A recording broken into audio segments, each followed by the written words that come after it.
We are live. All right, everyone.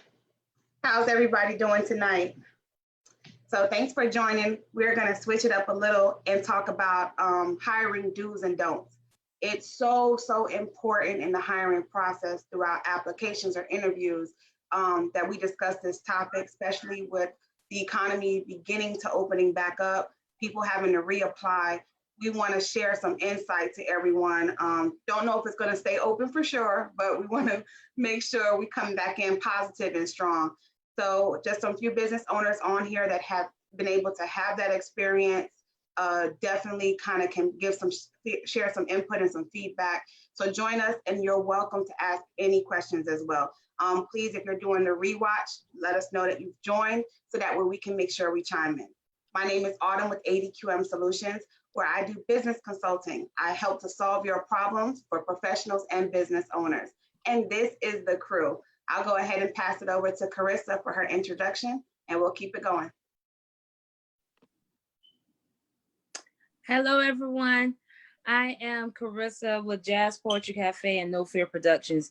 And what we do is pretty much everything that the artist needs. We do event promotions, management, booking, and our biggest thing that we're doing right now is Jazz Poetry Cafe, which is a platform for local, well, not just local artists in general all over worldwide now to gain exposure to go from where they are to where they want to be. And not only artists, but also local business owners, small business owners can be a vendor at our event to gain exposure as well. We currently are every first Friday, preferably this next first Friday, we will be back in action with our live band singing and poetry. And now we also have an online called JPC Juke Joint, where you can enjoy some of the same things that you will see live and in person on First Fridays. So you can follow us on every platform, Facebook, Instagram, Twitter, Jazz Poetry Cafe. Hit us up. Thank you. Awesome. Luke? Hey, good evening, everyone. My name is Luke Lewis, and I'm the Chief Service Officer at Layer 3 Network and Create Content, where we essentially, in a nutshell, we help people to create and distribute digital content to help them take their business to the next level in the areas of platform, public speaking, their podcast, and also commercial production. Awesome. Wadeline? Hey everyone, my name is Wadeline Charles. I'm with Grand Rep Financial. We're a full service accounting firm located here in Jacksonville, Florida. We do specialize in tax and bookkeeping for small business owners, as well as helping people and business owners achieve wealth. We do follow a holistic wealth model, and where we look at the individual behind the numbers so that we can make sure that they are reaching their we are targeting their financial habits to help them reach financial success. So for your tax, bookkeeping, insurance, and payroll needs, definitely Grand Rep Financial. Okay. And Michelle? I am Coach Michelle Kennedy, Miss Get You Together herself. So what area in your life that needs getting together? Let me help you with that.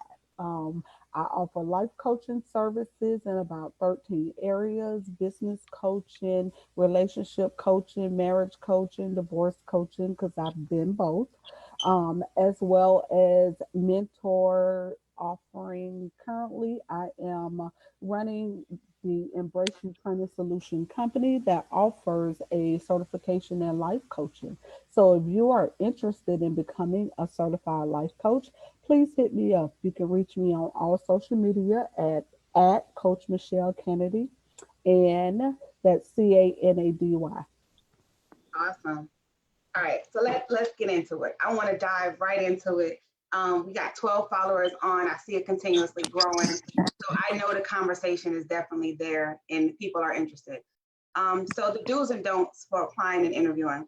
I mean, as business owners, it's a challenge and hard for us, obviously, to hire because we're bringing people into something that we hold so close to us.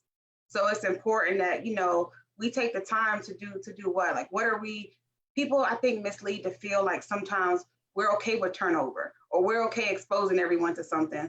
So how important is the hiring process just for us in itself, for us to adapt? I do know that I used to be a hiring manager for a company, and it they had factored it out that it costs about $3,000 in order for them to hire and train somebody and get them onboarded. So whenever you have that turnover, those are lost dollars. So you want to make sure that you are hiring people who are going to stay with the company, who are a good fit. I even know that even when I'm selecting people for the coaching program, I take them through that process, because whenever you have someone who don't stay in the process, you lose time, money, and resources. And those are three things that regardless of how much you get, you can never get back what you've lost.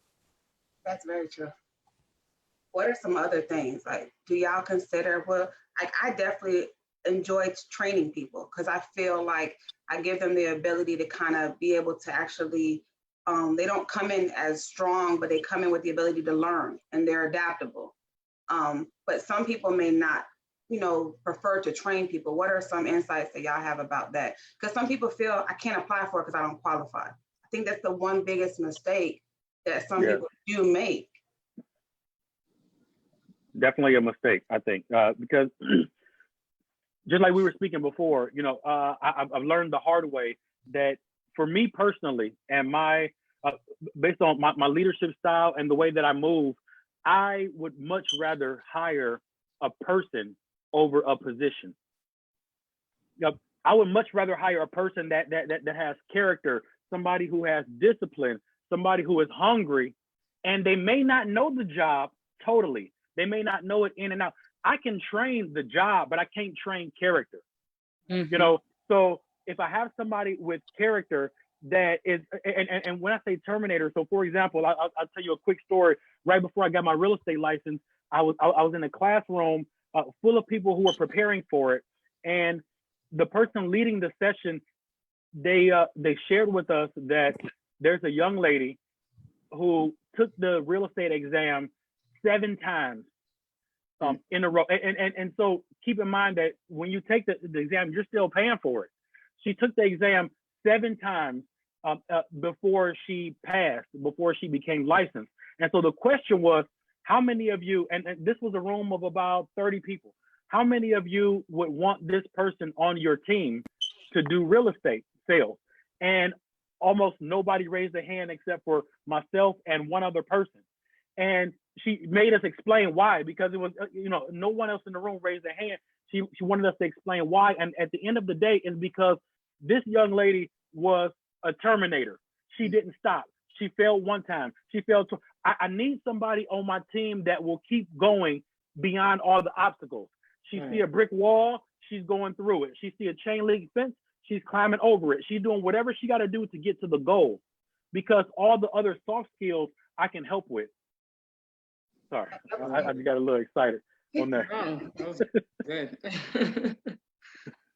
Finally, what do you look for? Because I know you have staff too. Yeah, so I do look for the individual being able to do whatever needs to be done generally, but I find that a lot of times I have to train them on my business model and my services anyways. So there's training that goes in it regardless. So just making sure, like he said, like the character is there, that they're gonna fit into the mission and of my company, because like it's great that you want to apply for the position, right? But are you just here, of course you're here to get paid, but is that just where it stops? Or are you truly passionate about what I'm trying to do, what we're trying to do as a company? Because having those people on the team, those are the people that are gonna promote the company the way that it needs to be promoted, push the company in ways that it needs to be promoted. And because I'm a small business still growing, having those people that are excited about the mission and that are like on it is necessary, because then they're going to implement different things. They're going to see, oh, I saw this the other day. I think this is how we can implement it within Grand Rev. Those are the people that are going to be excited about the mission of the company. So really making sure that's there, not just, hey, I'm here to collect a paycheck. Krista, you have a lot where you actually provide an entertainment platform. So customer service is big and you're always around people. So what are some of the characteristics that you look for when you're hiring as well? Oh my gosh. One thing is I don't want to hire robots. I don't want you to be a yes ma'am or a yes sir and you just do what I tell you to do. I need you to be an individual. You got to have individuality. You got to have an eye for what it is that I'm doing, because I know what I know. I need you to tell me something that I don't know. Bring something to the table. I tell my staff all the time, I have an open door policy. I don't know everything. So if you see something that you think I could do better, bring that to the table. I don't want you to be afraid to say, let's try this, let's do that. So resumes are good, but I don't want you to just regurgitate and to do what I'm telling you to do. Especially in the entertainment business, this is changing all the time. So what was hitting when I was growing up may not be hitting now. So I need somebody to be like, you know what, Carissa, they don't even do that anymore. They're doing this now. They're doing, you know what I'm saying? I want to hire leaders. Yes, you are providing a service, a paid service for me, but I need you to be a leader in what you do. Because each section of my company will have their own individual mission statement. So the company has a mission, but your department will have a mission as well. And the only how that would happen is if you buy into the vision. You're like, okay, Carissa, I got it. I see what you're trying to do. This is what our department is going to do. So I hire leaders. And yes, I would love them to stay with me forever. I love longevity, but come on, I'm never the one to stand in the way of you spreading your wings. I'm never in the way, because I don't just train one person for the position.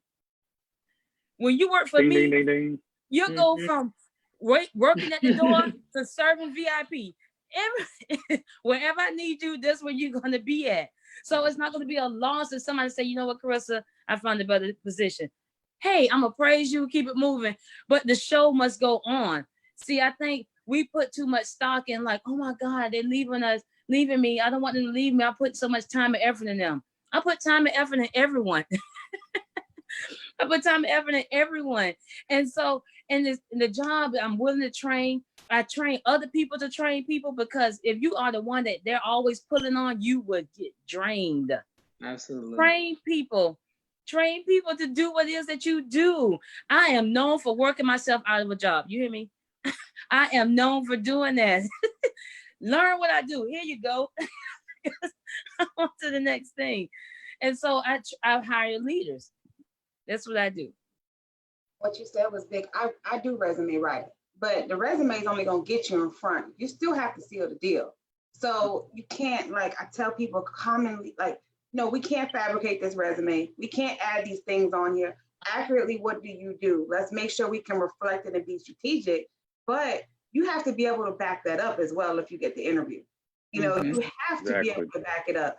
So, you know, I think the resume, things like that weed out some, but truly there's a lot that bypass it and get in front that shouldn't even, how did you make it there? You know what I'm saying? You had a great resume, but I don't know. He's like, let me hire the person that wrote your resume for you. Right. That part. Nobody should know behind the scenes somebody's doing that. You know what I'm saying? But if you look at them like, ooh, this is the two opposite, then I know, like, say something is up, like, you know, like this is not gonna work. So I think that is like super. I'm glad you touched on that. You gotta be able to back it up. I like to put people to the test when I look at the resume is all fine and good, but as soon as you come to the interview, okay, I'm asking questions. I want to see how well you come prepared for what you say you want to do. If I'm hiring you to be a chef, you need to come looking like a chef. If I'm hiring you to be an MC, I need to see you come looking like an MC. I remember I did an interview for an internship. It was a sales internship. I'm ready for them to ask me about the company and why do I want this position, all those things. I had it on lock. They asked me one thing. They showed me a pen and they said, sell me this pen. That was it. I said, what? They said, sell me this pen. When I tell you that pen had everything, it had GPS, it was gold. Yeah, It had a GPS. lifetime warranty. That pen, I wanted that pen. They was like, oh my goodness, I need that pen. And so my resume looked good, but they knew I was a salesman at heart. They were like, okay, we want her. We want her. So that's what I'm looking for. The resume gets you in the door. I tell people all the time, your gift will make room for you, but what will you do when you get in the room? Your resume gonna get you in the room. Now what you gonna do? Some people just stop at the resume. You got to know that you want that position. And not, I know we do jobs, we take jobs for money. I know this. But you got to know why you're doing it. You have to sell yourself. Everyone should have a little salesman in them.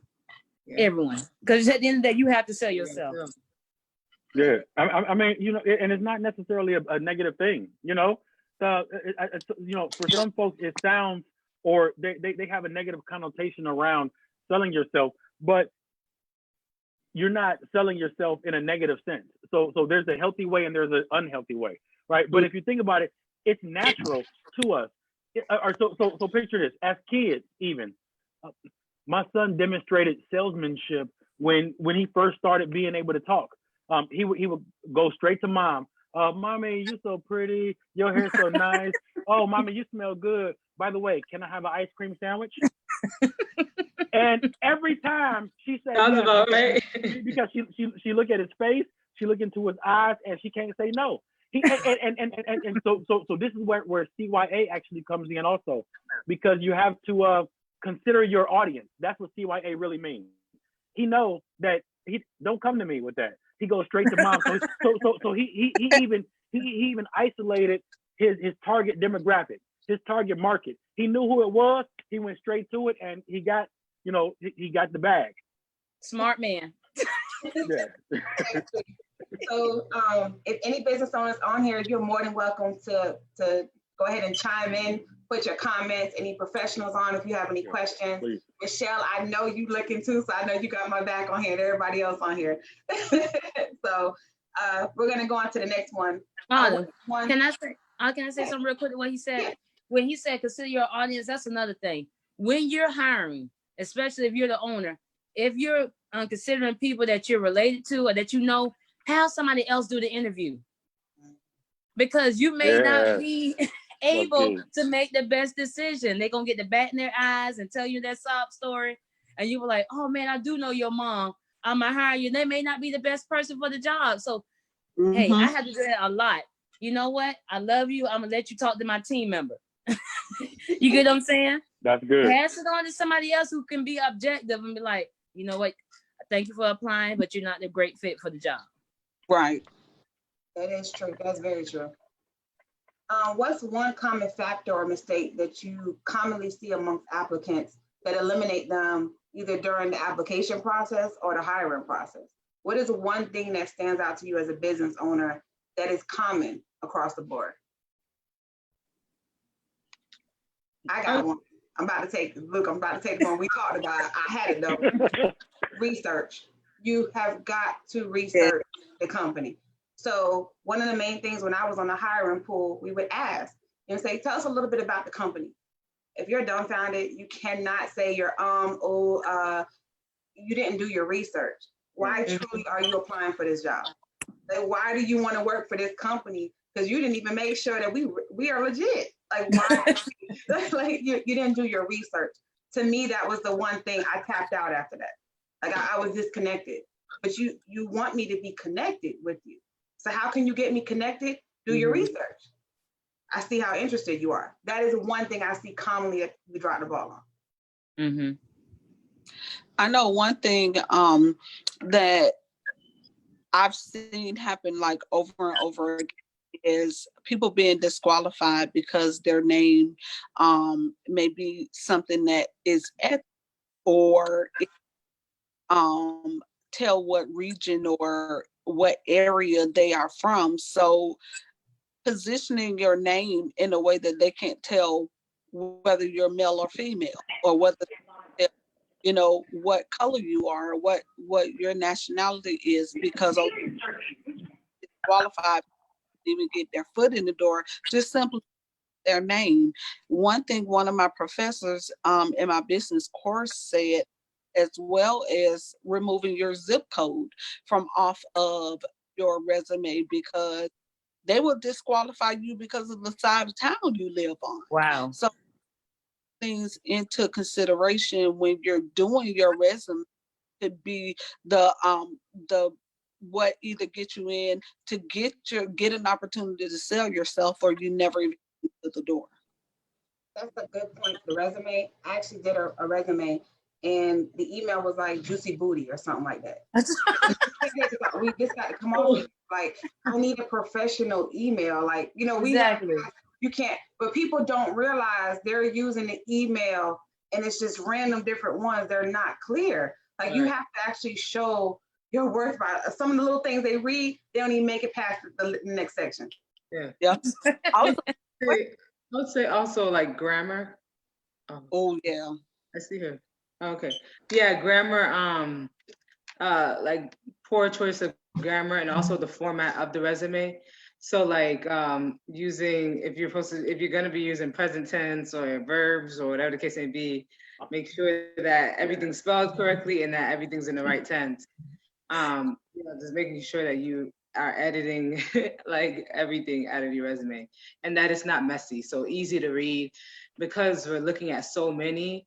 Like I've seen some wordy resumes, like, oh my gosh, like I thought those came to an end, but it still exists. And I'm like, no, this is not okay. So that would automatically eliminate you, like having way too many words. Just want bullet points straight to the point, because we're really going to be able to get to know you in person when we ask the questions. And then I guess also on the interview side, what disqualifies is presentation. So making sure you look presentable. So I remember doing I put in a request job position on Indeed, and we're doing a virtual Zoom interview. And the girl, she's like, oh, okay, hold on. And we're like, okay. Mind you, the meeting was already 5 minutes past the time, right? Oh no, she came early. She got there early. She was like 30 minutes early or so. But then when we got on the call, she was like, oh, give me 1 second. I didn't know it was like video. The video is gonna be on. Right. So then we're like, okay, so this still, even with this, we were still like, okay, let's still see what's going on.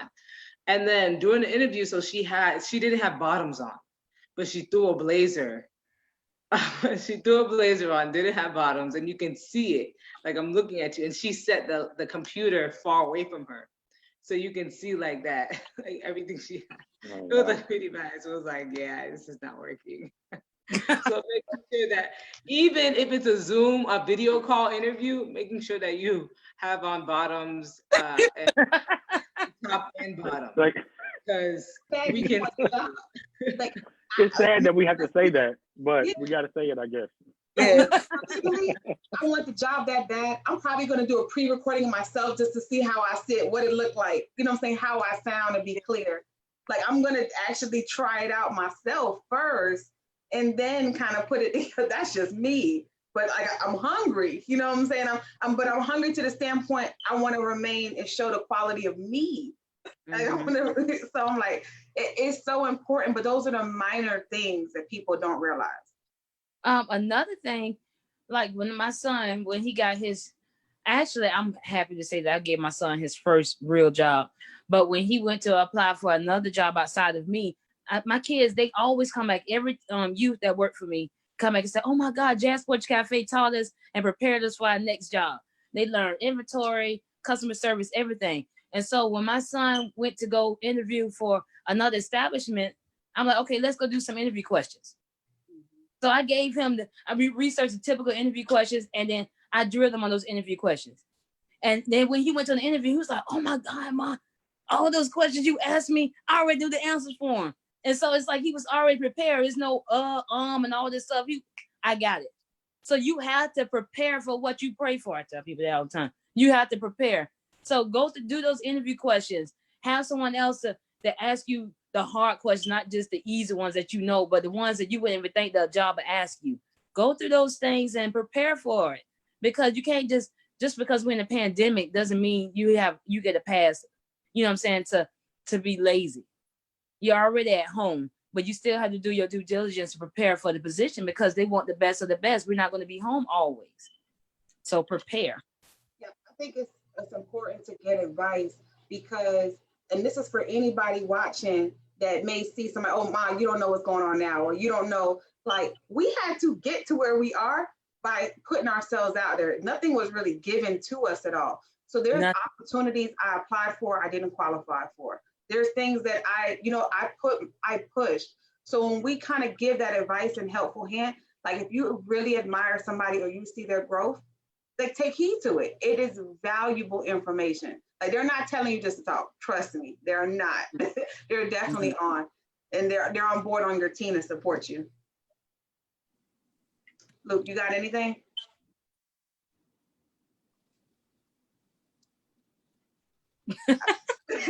Quiet. All right. I was on mute for a moment. No. So I mean, other than doing your reconnaissance and researching and also considering your social media footprint. Oh yes. I had to step away for a moment, but I thought somebody mentioned that already. No. We already hit No. that. Okay. All right. Well, all right. So let's talk about that. I know somebody mentioned the weird email address. Yes.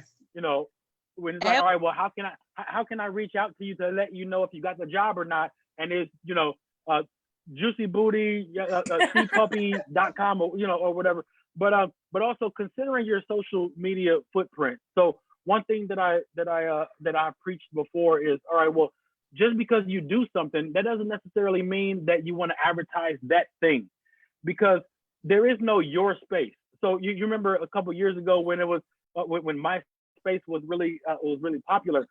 A lot of people thought that because it says MySpace that it's actually yours, but no, that belongs to the world, right? Mm-hmm. So when you put something on there, you have to understand and consider that there will be individuals watching, right? It's all in the public domain. Once you put it, once it belongs to Facebook, it belongs to the planet.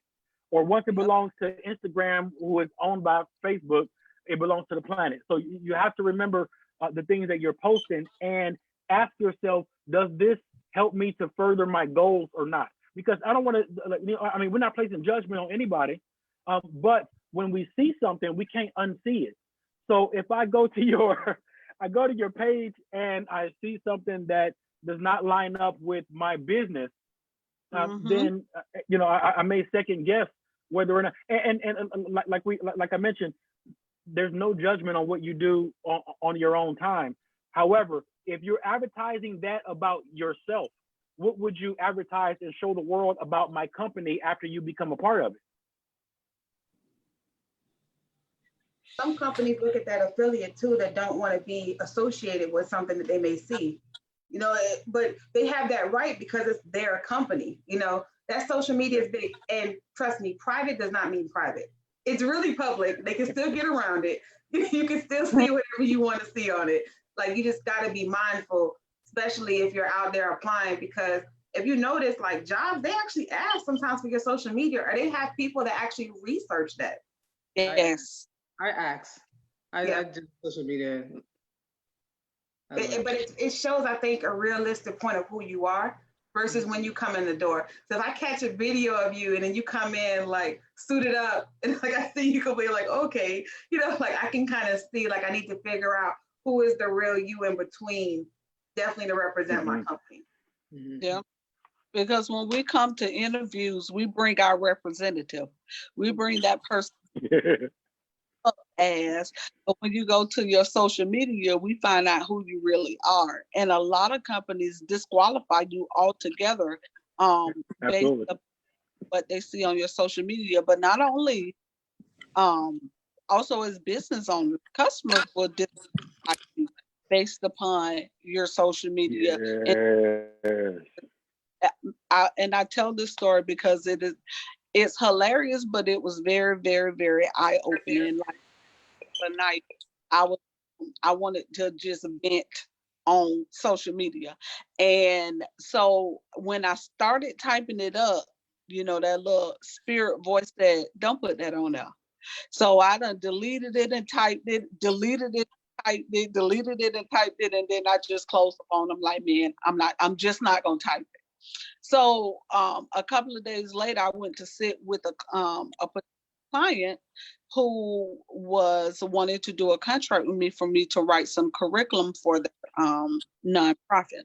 And he said, you know, I researched you on social media because I wanted to know who you really are. And all I could think about is, girl, you almost messed up this contract event on. So you definitely have to be very mindful of what you post. Absolutely. Contract. So business owners, what sparks your interest in the applicant?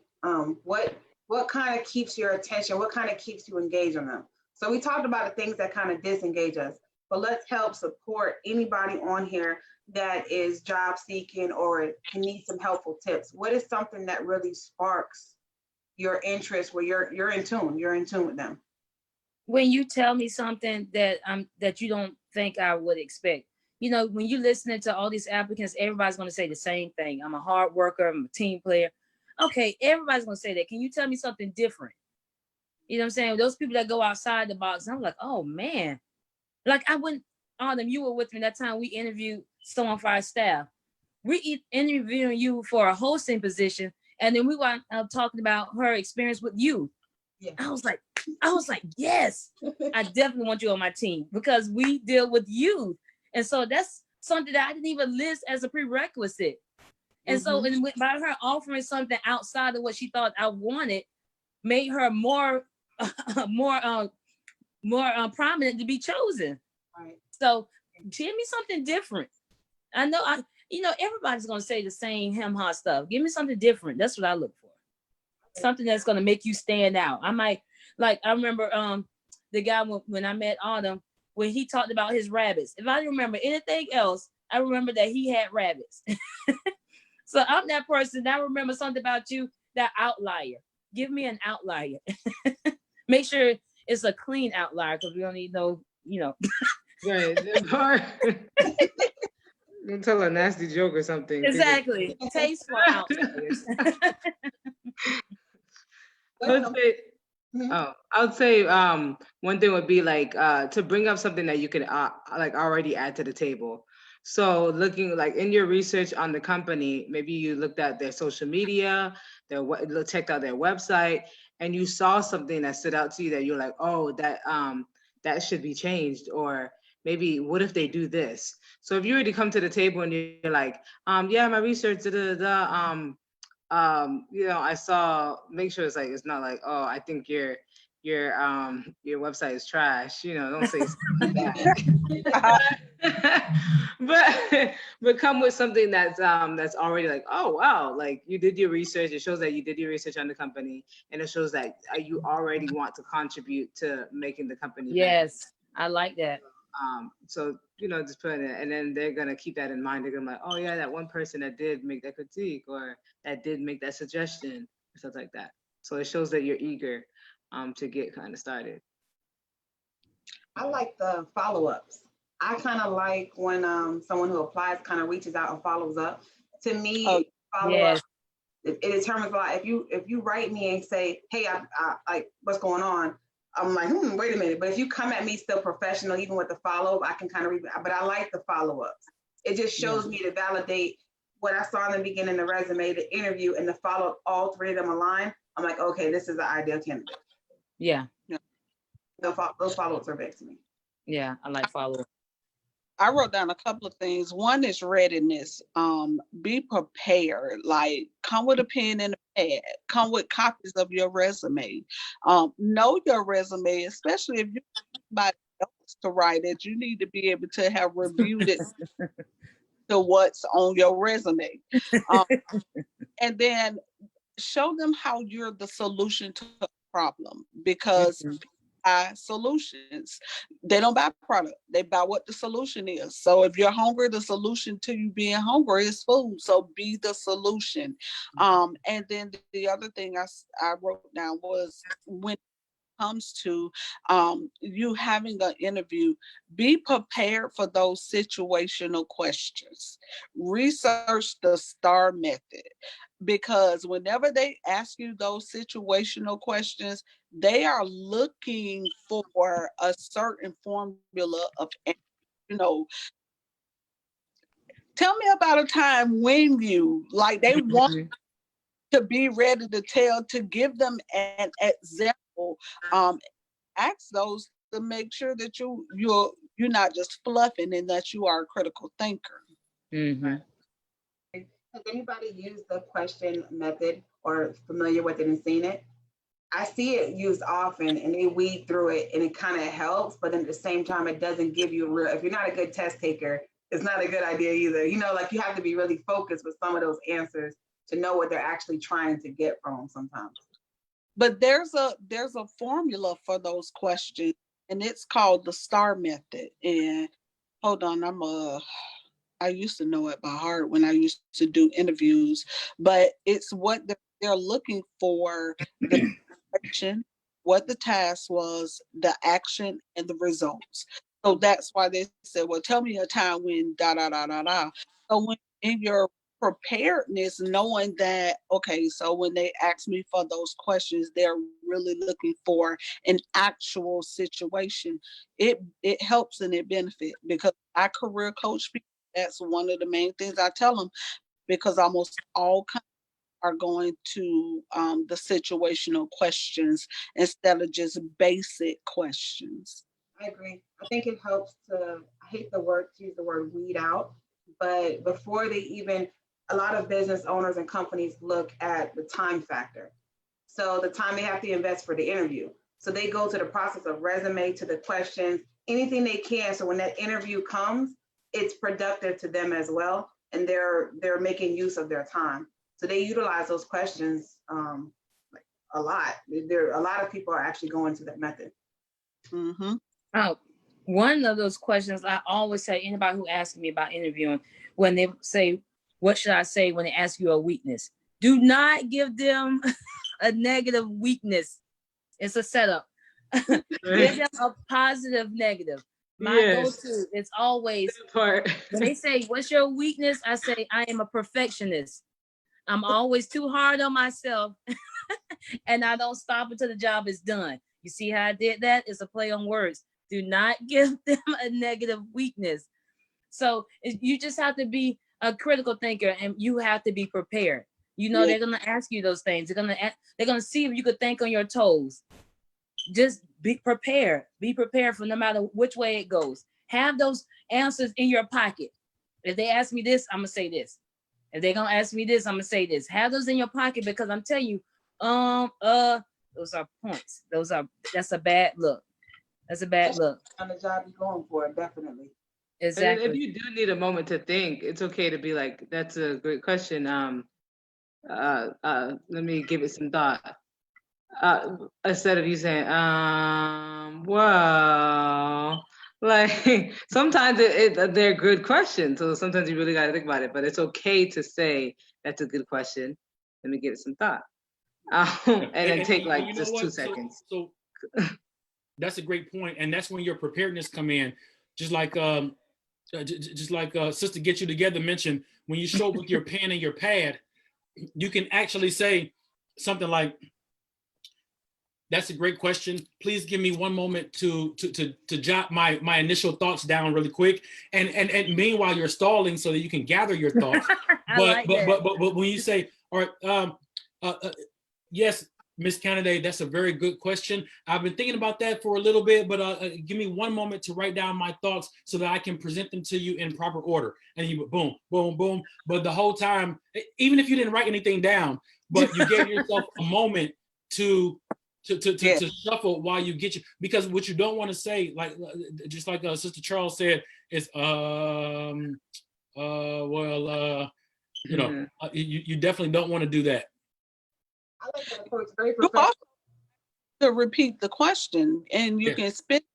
With the question, I want to make sure that I heard everything that you were asking, and as they Hey, y'all, repeat, write that down. you heard the question the first time, but that buys you more time for you to answer by asking them to repeat the question, but you can't ask them to repeat every question. Right.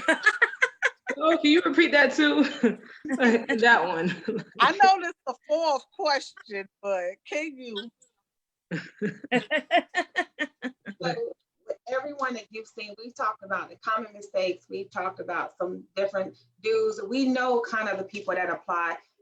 Nate, can we name one do that we would suggest or ask someone to implement that maybe they're not doing now, just to stand to put them ahead of the competition, but also to help them advance, to help them grow, let them do some research. Everyone's doing the same ones, like Carissa said. Answer to the questions, I'm a hard worker, I'm doing this. You know, everyone's dressing or trying to dress the point for the interview. People are hiring people for the resume, right? Like those are the standard things that they're doing.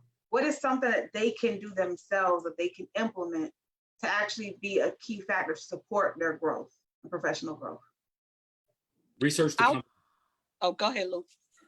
No. That's all I was gonna say. Now, research the company, know what the company does and why they exist before you step into the room, and speak to that. That's all I got. When you say research, do you mean, you know, we have to explain it out just to make sure. Okay, all right.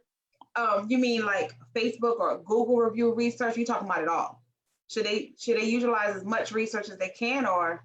Okay, so see, you're gonna open up a can of worms. I was trying to shut up. So the thing I call is Batman level reconnaissance, right? So if you remember, so Batman was prepared for a lot of different scenarios, and he even carried some kryptonite brass knuckles just in case Superman popped off a little bit. So Really? the reason why that's important is because before anybody knew about it, he already knew the weakness, he knew who to use it on, so on and so forth. So I say all that just to say that I think it's important to use a lot of different methods to research the company that you're going after. So if I was going to have an interview with you, I wouldn't only use Facebook. I would also take a look at Sunbiz to see if the company is registered, see how long it's been registered. I would take a moment and do a few Google searches. I would look at, I would take a look at the Jack's Business Journal to see if you were featured there, and so on and so forth. I would take my time to try to see what, who, what, and where your company was mentioned, so that I can kind of get an idea as far as what's important to you. Because if I'm trying to be an asset to you, I have to know what you care about. Yeah. Yeah, that's good. I know two things I wrote down is, one is in your research, find out what the company's mission statement is and speak to it. Because that speaks volumes when you know what the company's mission statement is. And also about your attire. Go dress for where you're wanting to go and not for where you. So if you're going and you're applying for a cashier, but your goal is to be the manager, go dress as the manager. That leaves an impression on them like, no, not one. And dress that way, you know, like I always joke about the fact that I work from home now, but I get up and I get fully dressed to work from home, you know, because you perform the way you look. If you look slouchy, if you're not caring about your appearance, then you don't care about a whole lot of the way that your work is done. So go dress for where you're wanting to be, what you're applying for, and know the company's mission statement. I think something big to do is to track like what jobs you're applying for. You know, you get the call and you've applied for 20 jobs and you're like, I'm sorry, can you remind me who you are? No, you know what I'm saying? you got to be able to track. You know, it comes to be desperate times and people are just applying, they're shooting things out there and waiting for something to bite, but you're not tracking what you applied for to put 2 and 2 together. When they call, you don't have time to look up for the company. You sound startled or you're confused on who they are, what company they were. I remember having a book. I worked for a company that had a layoff for them government. And we all basically we stick it to the end and we had to apply. It was a time in my life that I did not never think I would actually be in. And when I actually applied, I had a small little book, but I had the date and I put the jobs that I applied for on that date. And I was able to track them and follow back. So when I got the call, I knew it was coming already because I actually checked. You know, it wasn't unexpected, but you've got to be organized, especially in this time of game. You know, it's not until the job comes to you, it's organization before it gets to you. Exactly. And I'm glad you talked about it because that reminded me, good, now it's been so long since I've been in looking for the job in the job market. I used to have a portfolio. In my portfolio, I had different awards. I had recommendations. I had everything. So if they ever asked me for it, it was right there. This is what this person said about me. These are all my achievements. You know, I came prepared. It's like I'm ready. And it doesn't matter what type of position I was looking for, I was prepared. I got my resumes in there, everything. So, you know, you be over prepared. Side note, it got me out of, I lost a lot of jobs because of that, because people used to say, oh, you're too qualified, overqualified. I need the job, sir. Don't give me that overqualified stuff. Look at But me. you know, Don't come with chicken grease on your resume. not chicken grease. Make sure your resume clean. Yes, Yes, fingerprint free. Oh, wait, I'm sorry. Also, make sure that if you have a cover sheet on your resume and you put the name of the company you're applying for, make sure it's the right company.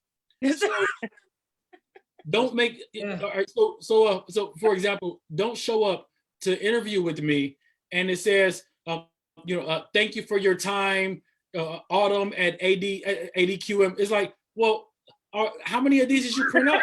You know, yeah, so that has happened, and you know, I'm sure that many of us would have a lot of those "you can't make this up" stories. Yes. Like we're realistically just talking, but we want to help just by providing that feedback. Because honestly, when you don't make the cut, you don't know you didn't make the cut. You get the notification. I'm sorry, we chose whatever, or you know, you don't ever hear as far as why. Another thing you point out, especially that cover letter. So when you're applying for jobs, you do sometimes have to critique what jobs you're applying for as far as skills, like on a resume, if you have them. So there's change.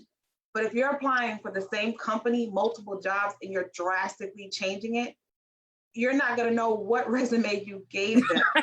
So you have got to, once again, organize and keep on track. Because these bigger companies like Blue Cross, these bigger companies, there's multiple jobs. So you're tweaking it as you apply. You have to know which one that manager is looking at. You have to be consistent to still all deliver the same information. But if it's an IT position and you have the skill versus management, them two should still flow together to stand out. Mm-hmm. And another good thing is if you don't get the job, to ask for feedback, so that you critique what you've done for the next interview. I agree. I definitely agree. And just to touch on Autumn earlier, as far as making sure that you follow up, definitely if you're not doing that, make sure that you are following up, just sending an email, and during the interview you are like saying something that is an outlier, something that's going to connect you with the interviewer, so that you can refer back to it in the follow-up. So say we talked about a vacation to Key West, and that's how we connected in the interview. In the follow-up, you will mention it and then add some little other nuggets about yourself and how you can assist the team, and then but making sure that you do that. Set yourself apart. Also, in an interview, be prepared to ask them questions. Mostly everybody at the end. Do you have any questions for me? No. I hate when it's like, no. So you don't have anything to ask me? Yeah, so I cover everything. Ask something. Ask something. And that's what's good about having pen and paper, because during the interview, the interviewer will say something that will probably like spark a question in your head. And maybe you're like, oh, I want to kind of like finish out this question, but it's sparked. So you want to kind of write it down so that you can refer back to it later when they ask, do you have any questions for me? And ask more about the position, ask about the expectations, Yeah. ask about the company, Not maybe just when you're gonna get paid. the culture of the company. So, because as much as it's an interview for you to get the job, it's an interview for you to feel, to know if you're a good fit for the company. So Exactly. you're trying to see if you're going to be a good fit. Because you don't want to get into the door and then the first 3 days you're like, oh, no. So you want to make sure that it's a good fit for you as well as for the company, making sure you're a good fit for them. Yeah. And ask, what does the day-to-day operations look like? Because Yes. apply for it, you thinking this one thing and it's something totally different. So asking what does the job function require? What's the day-to-day? What does the day-to-day look like? That will also help to determine whether or not it's going to really even be worth your time. Exactly. Exactly. I love when they say, can I please have your card? Because usually my accountability partner or somebody contacted you, you know what I'm saying, and got interviewed. So you really don't have how to reach me directly. So when you ask for my card or information, you make sure that email or whatever you're sending for correspondence goes directly to the person that interviewed you. That's pretty big too. That's definitely something I would ask walking out the door for a card or a business card or some reference. Yes. So got two more things, and then I'm going to actually go into a topic because I saw someone join. I hope they're still watching. I'm going to switch it up just a little. If you're an entrepreneur, you never saw yourself working for someone. So you're not as motivated as you should be just to kind of develop the skill because you can't see the light of working for someone. What is something you can say to someone that is an entrepreneur just to let them know it's not an overall something that you're continuously going to be working for someone, but everything I think we've all gained as business owners are from what we've put in. Would you say the experience, everything we've encountered, the ability? I mean, we didn't become entrepreneurs from just going straight into entrepreneurship. Right. Like It's got skill set. so funny you said that. When I first got into the job market, I always went in with the intent, I'm not gonna be working here for long.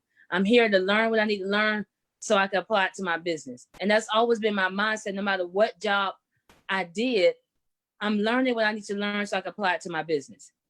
And so even though I knew that I'm going to ultimately own my own business, I still wanted to learn their business and how I could be an asset to them. And so I could take those skills to apply it to my business.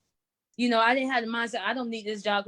No, a lot of people get that kind of haughty spirit and it's like thinking they're above what they're doing. I'm learning so I can apply. I've even had one time reach back to a previous manager and say, I thank you so much for what you taught me because I learned to apply it to my business. Yeah.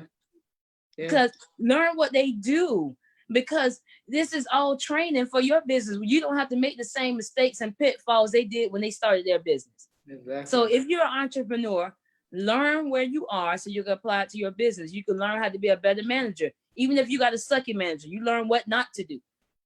You can learn how to be a better employee. You know what I'm saying? You learn these skills and then apply it to your business. So I advise entrepreneurs to work for somebody else before they start their business. Yes. It will save you a lot of headache. I definitely agree on that. And every business model, you can apply it to, like, in some way to what you're trying to build. It doesn't matter what you're working for. It doesn't matter if you were working for Wendy's for 5 years and you're like, I need to start a business. I need to start a business, because at the end of the day, Wendy's is a successful business. So what makes them successful? What got them to where they are? Even the telemarketing places. You learn heavy customer service in those places. You learn tolerance, you learn patience, and also the scripts. So like how they outline their scripts, their business model, how they're setting up their employees. Now you're seeing how their operation is working, so that you can be like, okay, I can get an idea of how to apply that or even how I can switch it up in what I'm trying to build as a business owner or future business owner. I think as an entrepreneur, it's important to know, you know, even for entrepreneurs, when we say turnover, we mean like hire somebody, like 30 days later, somebody else, 90 days, you know, that's turnover. But as a business owner, I can provide you the assets to go out there and get it your own. That's actually an accomplishment. I'm not selfish at all. Like, I want to help the community grow. So a lot of those business owners will support what you want to do, to know that you're loyal to what you're doing. So as an entrepreneur, you know, don't feel defeated that you have to go apply to work for someone else, or don't feel defeated. You have to grow that skill set to learn that. Luke, we kind of mentioned just briefly, like basically an entrepreneur may not be as motivated as someone is that's actually applying for a job because their overall goal wasn't met. So how can we encourage them to know working in the job or at a job is still building to them being an entrepreneur? Because it's teaching them lessons, experiences, customer service, handling, things that they may not be ready for. I would say change your mindset behind it. I'm sorry. Go ahead. Oh yeah, change your mindset behind it and like shift it, because you're going into it thinking, you know, I don't need this job. I'm just here for a little while. I'm just gonna get in, be here for a couple of months and get out. When you go into it like that, you're not gonna get out of it what you can, everything that you can. So, I mean, one of my coaches say, do everything. You do whatever you you do something how you do everything. So if you're say you're working at a company and you're slacking off because you're like, you know, I'm just here for a paycheck, but my better goal is to be an entrepreneur on my own business. What you're doing for that company is how you do essentially everything. So just because you're like, I got another company and I'm going to be building another company, how you just act in their company just shows you it's just going to transfer right over to your own. So do it good, do it right the first time. Do it with your style, with your pizzazz, with excitement and all that. And they could be a lead, they can be a contract later on, they can be a whatever. And you're also learning and open to learn a lot more from that company when you go into it with a different mindset. Me working my 9 to 5 has, and me being an entrepreneur has actually made me a better employee, because now I have the mindset in the job. I know how I want somebody to work for me, and so that's how I'm going to work for someone else. So when I get that propensity to, well, not a propensity, when I get the urge to want to slack off, I'm like, no, Carissa, because you wouldn't want nobody to slack off for your business. And so that makes me give me that extra push. I got to work even harder for someone else. Mm-hmm. You know, it's like, Carissa, you're a business owner. How can you do something halfway for someone else, but you expect someone to give you 110%? So when I show up at my 9 to 5 every day, I'm giving 110%, just like I want somebody to do for me. I'm going above and beyond. I'm coming up with different ways to help my employer. You know, because I'm a business owner, I could take them like, you know, just pay me my check. But no, because it's something integrous got to be about you in order to have that mindset. I don't think that you can be a successful leader until you know how to be a successful servant. You can't. You have to know how to serve in order to be a great leader. You have to. You need to know how each level works. You need to know what it looks like to answer phones, to run errands and all this stuff. And because when you have people under you doing those things, you'll be able to accept them. You'll be able to understand them and not walk all over them, because they're more than just people. They're a staff like family, because I know what it's like to answer phone calls. I know what it's to sit and be fussed at by customers. I know what it's like. I understand you. So now I see you differently, and not just, hey, you're supposed to be doing this job I hired you to do. You see what I'm saying? Yeah. I do know that sowing and reaping is always in effect. It's a principle. So the type of employee you are is the type of employees you will get. As well as, like, I still work my full-time job. And the one thing that keeps everything in the forefront is my why. Why am I working this job? I'm working this job because it's a means to an end. And is it the end? It's not, but it's doing for me what I needed to do at this moment. And I tell people, my 9 to 5 is what funds my passion, because Yes. passion. Yes, it's funding my passion. Yeah, I wanted to ask for people who are not familiar with coaching, an ideal person that actually needs that motivation to see the difference. How can coaching or actually taking or building a relationship with someone to help you develop those positive behaviors? Because they're not going to develop if you're not, you're going to read what you want to read. You know what I'm saying? You got to have an accountability partner, or you got to have a coach or someone in that mindset to help you grow to see it a different light. So can you touch just on how important a positive person in their life can actually keep them motivated to do and actually gain or secure the jobs that are coming to their storefront, like to their front? Who you have in your circle will determine what your outcome in life is going to be. You know, I know we've all had parents that said birds of a feather flock together. And that's true. If you don't surround yourself with positive people who are headed where you're wanting to go, you're going to always find yourself just going around in the. And if you find out that you're the smartest person in your circle's not that smart. You want to hang around people who have more information than you are, who are more knowledgeable. And as a life coach, I have a coach. I have a couple of coaches. I say players are better with coaches. Like there is a course that's being played where coach is necessary. And that's the same way in the game of life. A coach is necessary. One of the things I just shared with a young lady today is, and I think I've actually said it on this platform, that if everybody in your circle you feed, you're in trouble, because you need someone who's not dependent upon what you offer them. That's going to be your accountability person. That's going to be the person who tells you the truth, because they want nothing from you, so they have nothing to lose.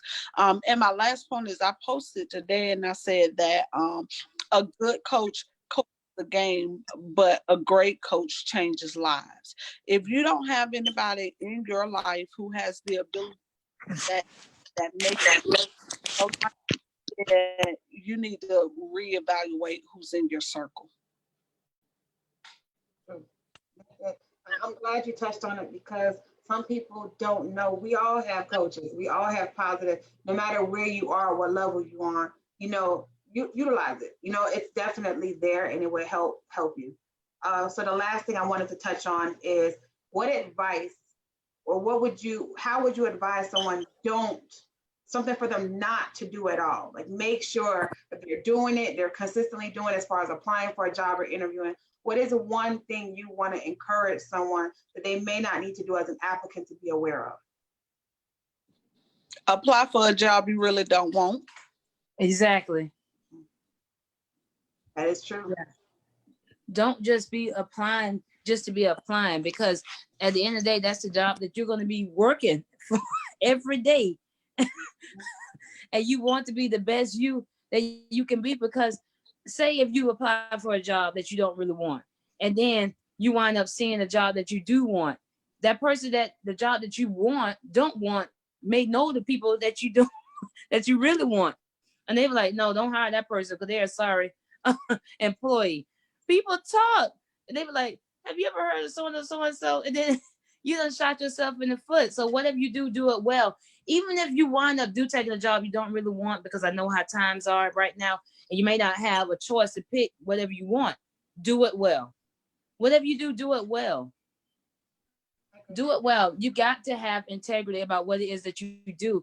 You don't have a choice to just do what you want to do. I tell my kids that all the time. You can't just pick and choose to do what you want to do. Whatever you do it well. So don't ever go into the mindset of like, this is not a real job, so I'm not going to put my all into it. I agree.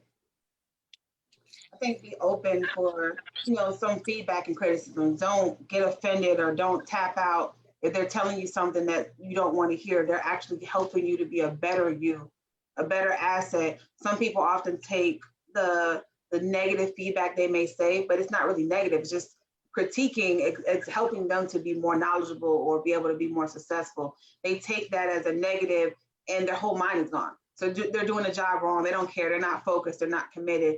That actually is helping you for later on in life. You know, like just take it and then gain from it. You should be wanting to improve at whatever it is to get the next feedback. I think bad feedback helps you sometimes more than positive ones because it keeps you on your toes. It keeps you busy and motivated and going. Sometimes we get too content, you know, and it doesn't push us to the next level.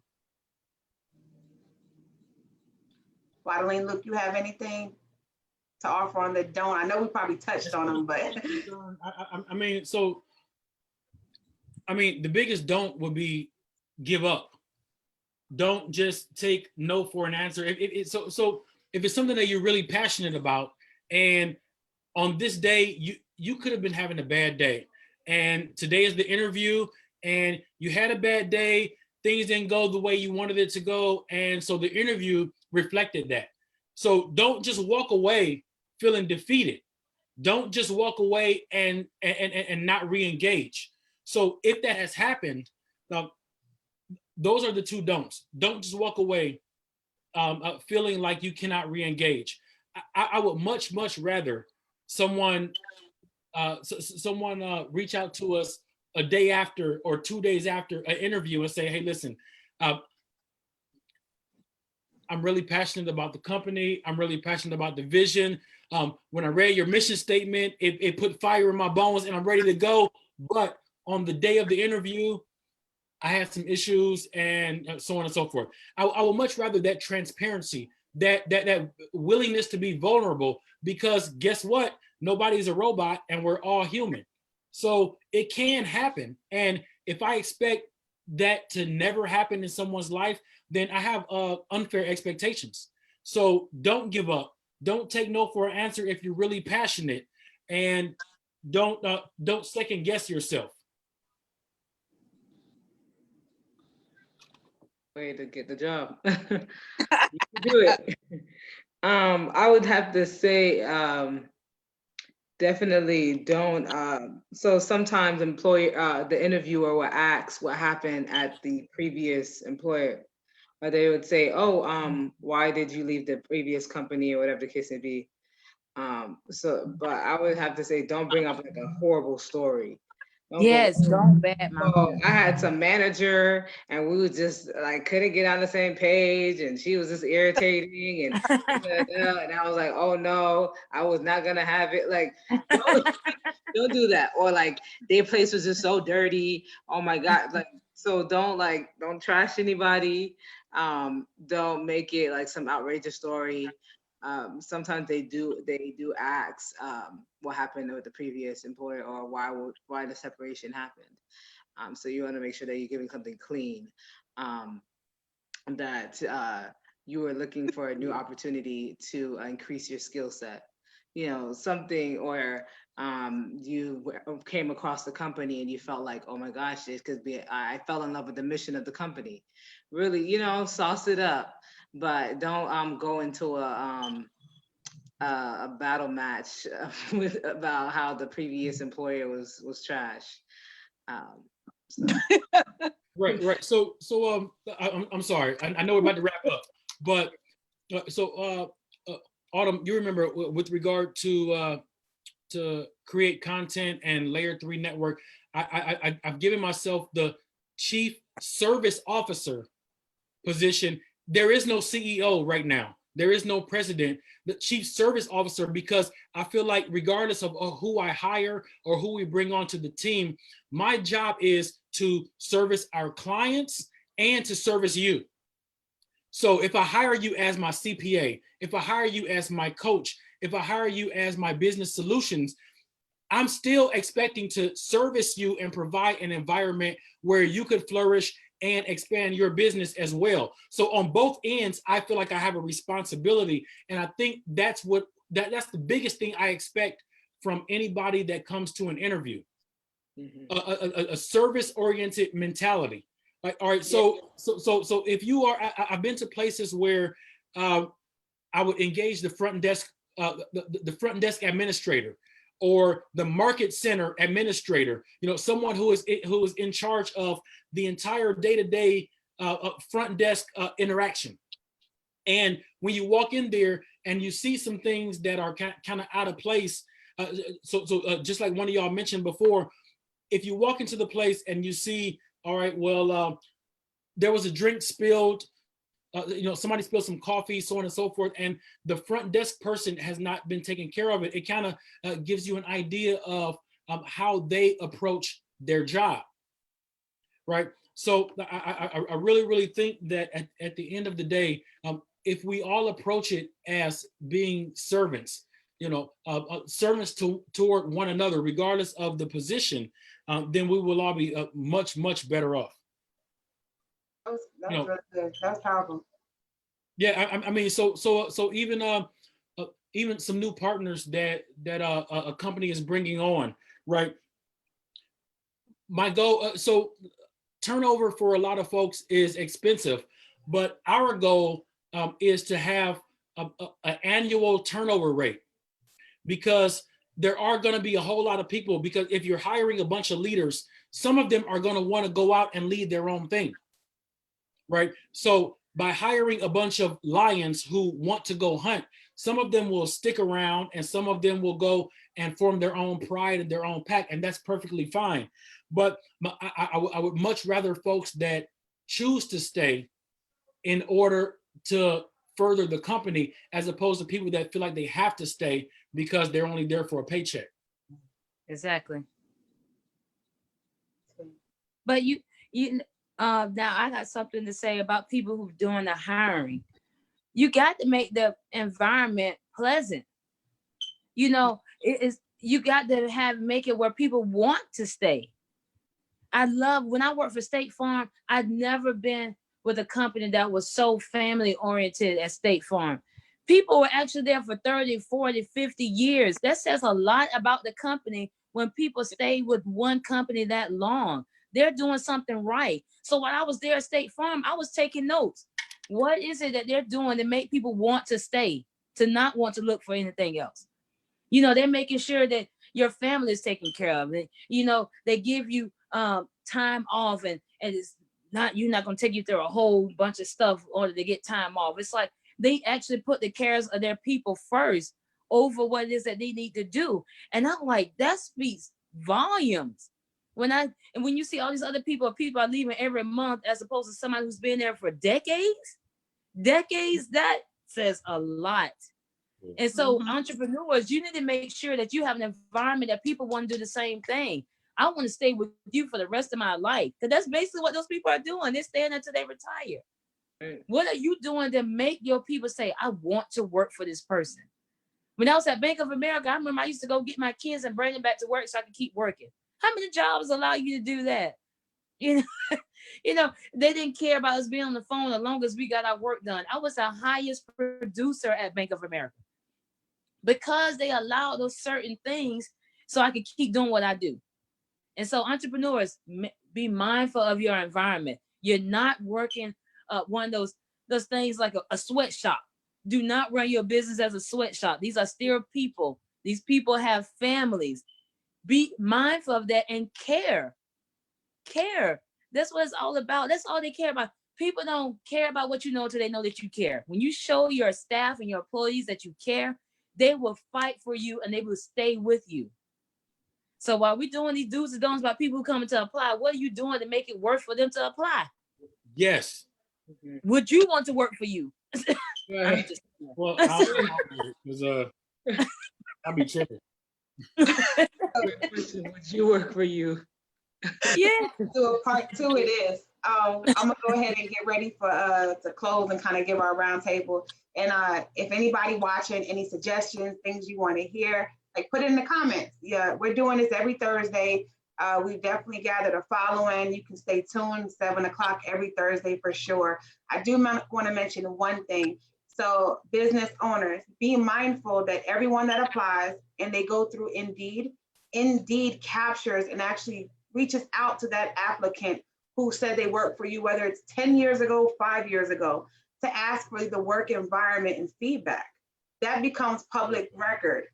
So you have to be mindful that outside of a Google review now, we have a big job search engine that is, when you identify that name of that employer on your Indeed your Indeed resume, it will actually send you a review to tell you how it was. If you fired that employee, your company was trash 5 years ago, you've improved. Unfortunately, that employee may give that negative feedback. So you have to be mindful that you have had some run-ins.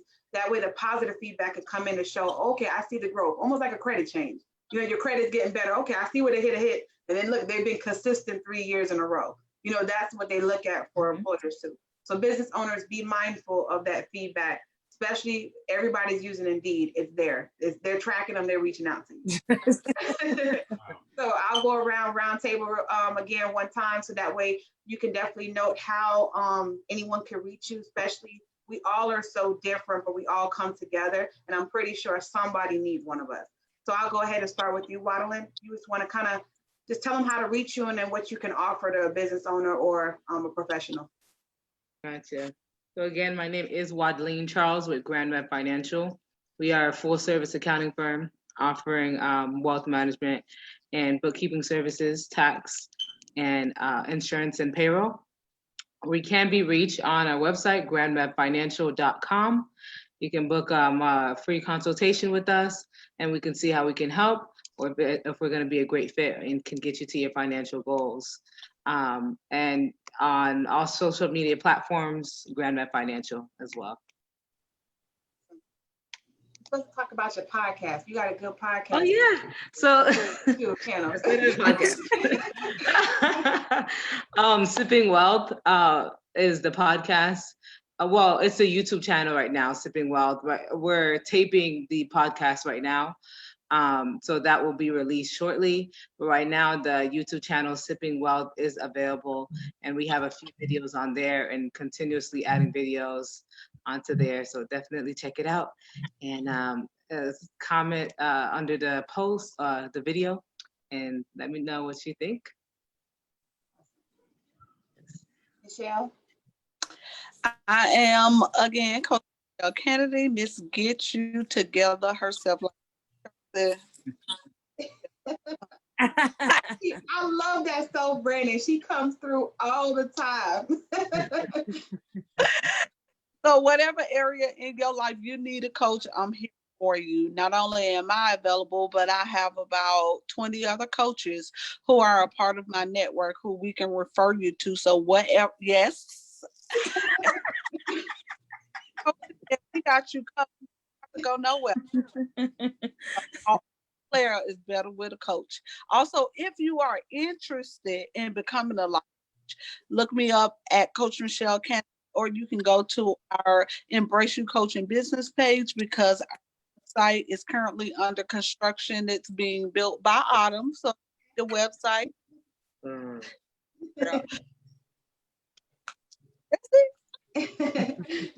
Carissa? Hi, I am Carissa, again, the CEO and founder of No Fear Production and Jazz Poetry Cafe.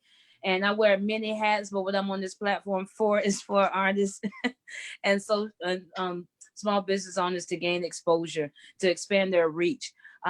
We deal with artists of all caliber, visual arts, dance, singing, poetry, you name it, you can be on our stage. Feel free to reach out to us. If you want to be a vendor, feel free to reach out to us on all social media, Facebook, Twitter, Instagram, Jazz Poetry Cafe. You can go to our website, jazzpoetrycafe.com, or you can give us a phone call at 904-853-1262. Make sure I put that number in there, like the commercial. Yeah. Luke? All right, so I'm gonna try to do my number like a commercial also. So my name is Luke Lewis. Again, I'm the Chief Service Officer at Layer 3 Network and Create Content, where we help you create and distribute content to take your business to the next level. We can be reached at the Layer 3 Network at gmail.com. There's a number 3. So the Layer number 3 network at gmail.com, but also at 904-465-0100. Again, that's 465-0100. I cannot with you. I'm telling you, I love this group. Like, what? We have grown. Like, I love this group. That no go. How you gonna follow that, Autumn? I You gotta know, do right? better. Hold on, I got him. Hold on. She's about to load it. Okay. So everyone, my name is Autumn, CEO and founder of 80QM Solutions, where we are your problem solver. Hey! So our purpose is definitely to help support your marketing, administrative needs. I have a team that is definitely has a drive and so forth, project management as well. So we take your problem and we provide the solution. And that includes for business owners and professionals. I'm definitely here to support the growth of everyone in this economy. And we want you to be at your best, be able to secure your best. So definitely reach out to me or anyone on this call, because everyone here on this call has a history. They've been somewhere they can actually feed back and kind of support you on your growth. You know, don't hesitate to not ask a question. We all have so much valuable information. With that being said, make sure you turn on those notifications and you follow 80QM Solutions because it's live every Thursday. And I also am going to be implementing the last Saturday of every month, a virtual vendors network. So basically it's going to be an HSN local sponsored by 80QM Solutions, where you'll see business owners sell product, talk about their service on a 10-minute platform. Reach out to me. I'm that girl. I got you, Luke. Bye. Luke about to make me change my title. Bye, y'all. Y'all have a good night. Good night. All right now. All right.